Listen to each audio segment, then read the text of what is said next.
Hello guys, welcome to my channel.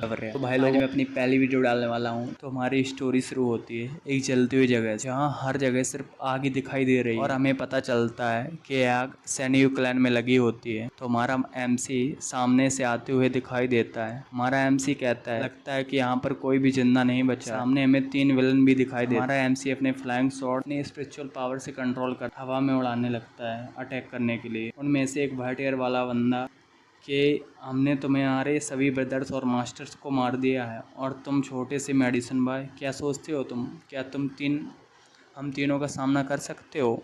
मैं तुम्हें एक चांस देता हूँ कि तुम खुद को मार लो। तुम्हारा एमसी अपने फ्लाइंग शॉट से उन तीनों पर अटैक कर देता है। तो विलन कहते हैं कि तुम बहुत घमंडी हो बच्चे, तुम सोचते हो कि तुम हमारा फ्लाइंग शॉट से सामना कर सकते हो? तो वाइट एयर वाला बंदा कि जाओ तुम दोनों अटैक। तो 2 बंदे अटैक करते हैं। एक स्टोन एलिमेंट से हमला करता है तो अपना एमसी उड़कर बच जाता है, और फिर फायर एलिमेंट वाला बंदा हमला करता है तो वो अपनी फ्लाइंग शॉट से बचाकर तो फ्लाइंग शॉट अपने पास बुलाकर अपने को सेव करने लगता है। तभी व्हाइट एयर वाला बंदा कहता है कि लगता है मर गया, लेकिन तभी पर वहाँ एमसी की मास्टर आ जाती है। उसका नाम लू एंग है और वो व्हाइट एयर वाला बंदा कहता है तो तुम फाइनली मिल ही गए। लू एंग हमारे एमसी को सेव करती है। हमारी एमसी की मास्टर एक ही झटके में 2 विलन को मार देती है। व्हाइट एयर वाला बंदा कहता है कि लो एंग, तुम्हारी हिम्मत कैसी है? हमारे सील्यू क्लैन वाले ब्रदर्स तुम्हें नहीं छोड़ेंगे। अगले ही टाइम व्हाइट एयर वाला बंदा मारा जाता है। हमारा एमसी कहता है कि मास्टर अब वापस क्यों आ गए? तो हमारी मास्टर कहती है मो मेरे साथ मेरे पास कुछ लियांसेंग पिल्स हैं। हमारा एमसी कहता है आपको वापस नहीं आना चाहिए था, आप जानती हैं कि सील्यू क्लैन वाले बंदे आपको ढूंढ रहे हैं। तो उसकी मास्टर कहती है मैं अपने डिसाइपल्स और लोगों को पीछे छोड़कर नहीं जा सकती। वहाँ सील्यू क्लैन में एक एल्डर आ जाता है और कहता है तुम अपने डिसाइपल्स और लोगों के साथ हेल में जाओ। तुम क्या सोचती हो कि तुम यहाँ से भाग सकती हो? हमारा एमसी चिल्लाता है सील्यू क्लैन। हमारी मास्टर कहती है नहीं मो, तुम बहुत घायल हो। एल्डर कहता है कौन हो तुम? हमारा एमसी कहता है मेरा नाम है ये मो, तुम मेरा वेट करो, एक दिन मैं तुम्हें और तुम्हारे पूरे सील्यू क्लैन को नस्ते नाबूद कर दूंगा। वो एल्डर कहता है बदला, क्या तुम सोचते हो तुम कल तक जिंदा भी रहोगे? तो अपने मास्टर ब्लेम डालो, क्योंकि उसने हमारे लॉर्ड से शादी करने के लिए मना कर दिया। तो हमारा एमसी अपनी फ्लाइंग शॉट से अटैक करता है। तो हमारा एमसी कहता है क्या यही एंड है? तभी उस एल्डर का अटैक हमारे एमसी की तरफ बढ़ता हुआ आता है। तो उसकी मास्टर आगे खड़ी हो जाती है और उससे कहती है लिमो। तो हमारा एमसी कहता है मास्टर। तो उसकी मास्टर कहती है कि तुम्हें मेरे बिना यहाँ से जाना होगा, और अपने टेलीपोर्टिंग चार्म का यूज करते हुए हमारे एमसी को कहीं पर टेलीपोर्ट करने लगती है। तभी हमारा एमसी चिल्लाता है मास्टर। तो हमारी मास्टर कहती है तुम्हें अब मेरे बिना रहना चाहिए, और मास्टर हमारे एमसी को गुड बाय कहती है। और हमारा एमसी टेलीपोर्ट होते हुए कहता है नहीं मेरी बिलव्ड मास्टर। और हमारे एमसी की आंखें क्लास में खुलती हैं और दिखाई जाता है कोई से बुला रहा होता है ये मो। तभी हमारा एमसी अपनी कॉन्शियसनेस में आता है और कहता है ये कौन सी जगह है? आगे की स्टोरी अभी में दिखाया जाता है 1 घंटे पहले का समय, जहां हमारी पृथ्वी दिखाई जाती है और अब हमें गाई यूनिवर्सिटी दिखाई जाती है, जिसके अंदर हमारा एमसी चलता हुआ जा रहा होता है। जिसके शरीर में आया है उसके पास्ट की झलक दिखाई जाती है कि 2 लड़कियां उसके पास खड़ी होती हैं और एक कह रही होती है कि ये फैमिली का छोड़ा हुआ सन है ना। तभी दूसरी वाली लड़की कहती है कि हाँ मैंने तो ये भी सुना है, ये तो बिल्कुल नकारा है। तभी हमारा एमसी कहता है मेरा नाम ये मो है और मैं ये फैमिली का 3री पीढ़ी का वंशज हूँ। कुछ ही समय पहले मैं ये फैमिली का यंग मास्टर था, तभी मेरी तारीफ़ करते थे। तभी हमें बताया जाता है कि ये फैमिली होक्सिया के 5 बड़ी फैमिलीज़ में आती है। बड़ी फैमिलियाँ अपनी रेपुटेशन पर ज़्यादा केयर करती हैं। 2 साल पहले मेरे पिताजी गुजर गए, उसके बाद मुझे घर से बाहर निकाल दिया क्योंकि मेरी डीएनए रिपोर्ट मेरे पिताजी से सेम नहीं खा रही थी। अब ये चीज़ें सब खत्म हो चुकी हैं। यदि मैं जाना इस स्टेट में रहा तो सब कुछ खत्म हो जाएगा। तभी हमारा एमसी क्लास का गेट ओपन करते हुए आता है और तभी एक बुली लड़का कहता है अरे ये तो येमो है। तभी हमारा एमसी सोचता है कि इससे कोई गरज है, यदि मैं यहाँ पहले होता तो मैं अपना स्कूल ड्रॉप कर देता। अभी वही बुली गाय हमारे एमसी को अपने कंधे से धक्का मारता है। तभी हमारा एमसी गुस्से से उसे देखने लगता है। तभी बुली लड़का कहता है कि तू मेरे तरफ ऐसे घूर कर क्यों देख रहा है ट्रेस। तभी हमारा एमसी सोचता है कि सब कुछ बदल गया। यह सही बात है कि मैं फिजिकली बहुत ज़्यादा वीक हूँ। यह बात आग की तरफ फैलती जा रही है। वे सभी लोग जो पास्ट में मेरे पीछे रहते थे, अब मैं इतना वेट नहीं कर सकता, नहीं तो ये लोग मेरे पे पैर रखकर आगे बढ़ जाएंगे। अभी वहाँ एक लड़का और लड़की अंदर आते हैं।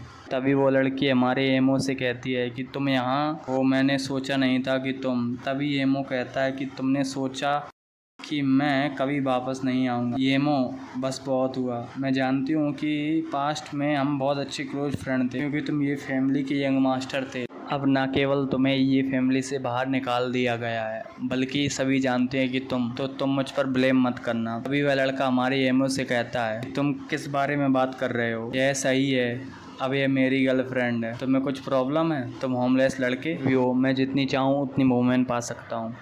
तभी वह लड़का कहता है, तुम पिटी फूल। तभी हमारा एमसी सोचता है, वूमेन? ये वूमेन नहीं है। तभी सभी क्लासमेट्स कहने लगते हैं कि क्या हो रहा है। वो कहते हैं कि बैठो और शौक को मजा लो। तभी येमो यान यान के पास जाता है तो यान यान कहती है कि यंग मास्टर, ये मैं आपकी क्या हेल्प कर सकती हूँ। तभी हमारा एमसी यान यान को एक लव लेटर देता है तो वह लड़की कहती है, ये क्या है? तो येमो कहता है, ये तुम्हारे लिए, ये कुछ नहीं है, जब तुम फ्री हो तब तुम इसे पढ़ लेना।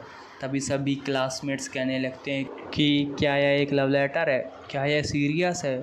अपनी औकात देख ले। क्या ये मुझे नहीं जानता कि यान यान को कई लड़के चेस करते हैं। तभी यान यान वो लेटर खोलने लगती है। तभी येमो कहता है कि ये तुम यह भी पढ़ना चाहती हो यान यान? तभी क्लास के फ्रंट में जाकर यान यान लेटर खोलकर पढ़ने लगती। मिस यान यान, हम एक दूसरे को बहुत लंबे समय से जानते हैं।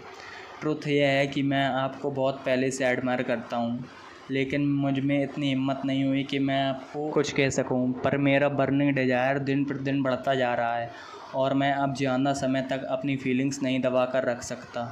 मैं आपको दिल से चाहता हूं। तभी यान यान कहती है, तो सीधे शब्दों में तुम मुझे अपनी गर्लफ्रेंड बनाना चाहते हो?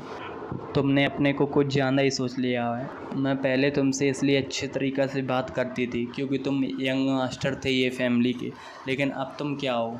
तुम कावर्ड हो, तुम अब वर्थलेस हो। तुम क्या सोचते हो कि यान यान तुम्हारी गर्लफ्रेंड बन जाएगी? तुम कुछ नहीं हो। यदि मैं तुम्हारी गर्लफ्रेंड बन भी जाऊँ, क्या तुम मुझे प्यार दे सकते हो यंग मास्टर? तभी सभी येमो पर हंसने लगते हैं और येमो डिप्रेस हो जाता है। तभी येमो सोचता है, मैं मरना चाहता हूँ। तभी उसके पास बैठी लड़की कहती है, येमो येमो, क्या तुम ठीक हो? अब जाग जाओ, लेसन स्टार्ट होने वाला है। यह कोल्ड टीचर की क्लास है, जाग जाओ। तभी वह लड़की कहती है, यह इडियट ये इतना एम्बैरेस हो गया है कि वह अपना फेस कवर किए हुए है। तभी हमारा एमसी येमो के शरीर में आ जाता है और उसे उसकी मास्टर के लास्ट वर्ड सुनाई देते हैं, गुड बाय मेरे प्यारे डिसेपल येमो। तभी यान यान कहती है, येमो येमो। तभी हमारा एमसी कहता है, ये कौन सी जगह है? ये लोग कौन है? मास्टर कहाँ चली गई? मैं और मास्टर सीलियू क्लैन के स्पेल से टकराए थे। क्या ये लोग सीलियू क्लैन से हो सकते हैं? तभी हमारा एमसी गुस्सा होने लगता है, क्या चल रहा है? मैं अपनी वाइटल एनर्जी क्यों यूज नहीं कर पा रहा हूँ? मेरी सारी कल्टीवेशन चली गई। तभी क्लास में कहने लगते हैं, हे देखो, ये गाय तो पूरी तरह से जम सा गया है, वह बड़े समय के लिए एम्बैरेस रहेगा। तभी वह बुली लड़का कहता है, यंग मास्टर ये आप कुछ बोल क्यों नहीं रहे हैं? तभी वह बुली हमारे एमसी के कंधे पर हाथ रख देता है तो हमारा एमसी उसे गुस्से से घूरने लगता है, लेकिन तभी वहाँ पर टीचर आ जाती है। तभी टीचर कहती है, यहाँ क्या चल रहा है? क्या तुम नहीं जानती क्लास की बेल रिंग हो गई है? तभी वह बुली कहता है, अरे ये टीचर बिल्कुल आइस की तरह कोल्ड है। तभी टीचर कहती है, हर समय पर भी हमारा एमसी क्लास छोड़कर चले जाता है। तभी वो टीचर हमारे एमसी से कहती है, हे तुम स्टूडेंट कहाँ जा रहे हो? क्लास अभी स्टार्ट हुई है। तभी हमारा एमसी सोच रहा होता है कि क्या चल रहा है, ये कौन सी जगह है? यह पक्का यो मैनलैंड तो नहीं है? क्या मैं दूसरे वर्ल्ड में रिइंकार्नेटेड हो चुका हूँ? तभी हमारा एमसी सोच रहा होता है कि क्या यह टेलीपोर्टिंग चार्म की वजह से हुआ है? मुझे मास्टर ने यहाँ पर भेज दिया है। मैंने कभी नहीं सोचा था कि यदि मास्टर सील्यू क्लैन लॉर्ड से मैरी करने से मना कर देंगे तो वह पूरे सैनलियू क्लैन को बर्बाद कर देंगे। मैं सोच नहीं सकता कि मास्टर का उसके बाद क्या हुआ होगा। भूल जाओ, यदि मैं जानता भी तो मैं कुछ नहीं पता, क्योंकि मेरी सारी कल्टीवेशन जा चुकी है। हमारा एमसी बेंच पर बैठे कुछ बातें कर रहा होता है, तभी वहाँ से दो लड़के जा रहे होते हैं।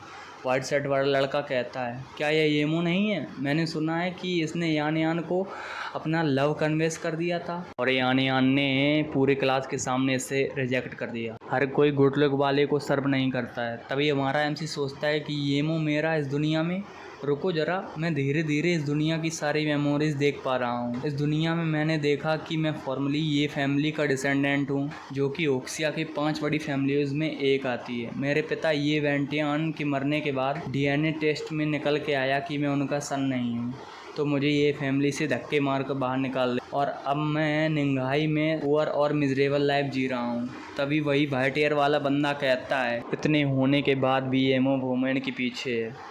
क्या वह सोचता है कि वह अभी भी ये फैमिली का यंग मास्टर है? तभी दूसरा लड़का कहता है, वह कुछ नहीं है, बस यूंच है।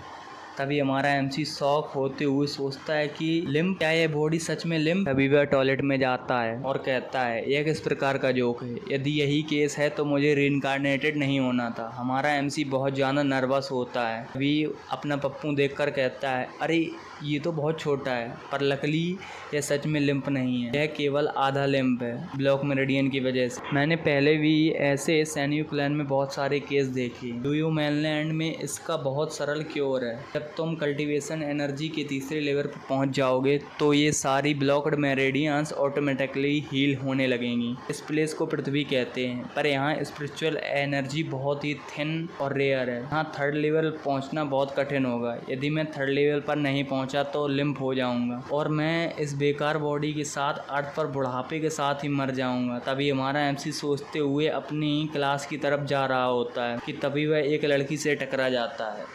तभी वह लड़की कहने लगती है, तुम्हें सामने देखकर चलना चाहिए। तभी हमारा एमसी उस लड़की की तरफ देखता है तो वह लड़की कहने लगती है, येमो, क्या ये तुम हो? कहता है, तुम मुझे जानती हो? तभी वह लड़की कहती है, तुम कमीनी येमो, मैंने तुम्हें कुछ मनी उधार दी थी और अब तुम मुझे बोलने का प्रिटेंड कर रहे हो? तभी येमो सोचता है, हाँ मुझे याद आया, ये लड़की वांग यिंग है। मैंने इसे कैपिटल में देखा था और मैं इसे जानता हूँ और ये मेरे ही स्कूल में पढ़ती है। जब सभी ने येमो को ये फैमिली से अबंडन कर दिया था तभी वांग यिंग ने इसे कुछ रुपए उधार दिए थे। तभी वांग यिंग कहती है, तुम ठीक हो? येमो कहता है, I am sorry Wang Ying, मैंने तुम्हें पहले नहीं पहचाना, मेरा माइंड अपसेट। वांग यिंग कहती है, मैंने सुना कि क्या हुआ तुम्हारे क्लास में, तुम उसे माइंड मत करना, यान कोई अच्छी गर्ल नहीं है, यदि वह तुम्हारी गर्लफ्रेंड बन जाती तो तुम्हें बहुत ज्यादा सफर करना पड़ता। तभी येमो सोचने लगता है, ड्रेस जैसा दिखता हूँ, मेरी आंखों में केवल और केवल एक ही ब्यूटी है और वो है मेरी मास्टर। तभी वांग यिंग कहती है, क्या तुम्हें कुछ कहना है? एमसी कहने लगता है, नहीं कुछ नहीं, मैं कुछ करना चाहता हूँ तो मैं जाता हूँ। वांग यिंग सोचने लगती है, ये बियर्ड क्यों लग रहा है? एमसी सोचता है, अरे मेरी सारी कल्टीवेशन जा चुकी है, मैं भी इस स्पिरिचुअल एनर्जी एब्जॉर्ब करने के लिए केवल नहीं हूँ, मुझे जीने के लिए खाना पड़ेगा। ये बेकार सी बॉडी, अभी मैं पेन में हूँ, मेरे पास कुछ भी सिक्के नहीं, कुछ भी पैसे नहीं है। वांग यिंग कहती है,